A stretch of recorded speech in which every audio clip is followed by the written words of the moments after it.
New ഇയറിൻ്റെ ഭാഗമായിട്ടുള്ള fire work എവിടെയൊക്കെയാണെന്നാണ് പറയുന്നത്. ദുബായിലാണെങ്കിൽ നമുക്ക് പ്രധാനപ്പെട്ട 3 സ്ഥലങ്ങളാണ്, വേറെ ഒരുപാട് സ്ഥലങ്ങളുണ്ടെങ്കിൽ കൂടെ ഏറ്റവും ഇമ്പോർട്ടൻറ്റ് ബുർജ് ഖലീഫയിലുള്ളതാണ്. അതുകൂടാതെ ഫെസ്റ്റിവൽ സിറ്റിയിലും അതുപോലെ തന്നെ ഗ്ലോബൽ വില്ലേജിലുണ്ട്. ഗ്ലോബൽ വില്ലേജിൽ ഓർക്കുക 8 മണി മുതൽ രാത്രി 1 മണി വരെയുള്ള സമയങ്ങളായിട്ട് 5 തവണയാണ് ഉണ്ടാവുക. അബുദാബിയിലാണെങ്കിൽ ഇത്തവണ അൽ വത്ബയിലുള്ള ഷെയ്ഖ് സായിദ് ഫെസ്റ്റിവലിൻ്റെ അകത്തായിട്ടാണ് ഇത്തവണ ന്യൂ ഇയറിൻ്റെ സെലിബ്രേഷൻ ഫുള്ളായിട്ട് വെച്ചിട്ടുള്ളത്. പ്രത്യേകം ഓർക്കുക, വലിയ സെലിബ്രേഷനാണ്.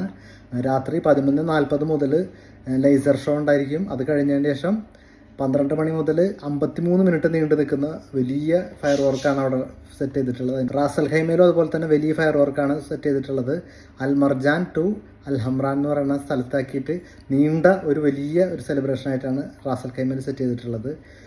അവിടെയും ഈ പറഞ്ഞതുപോലെ തന്നെ 15 മിനിറ്റ് നീണ്ടു നിൽക്കുന്ന വലിയ ഫയർ വർക്കാണ്. അവസാനം ഷാർജയിൽ അൽ മജാസ് വാട്ടർ ഫ്രണ്ടിൻ്റെ അവിടെ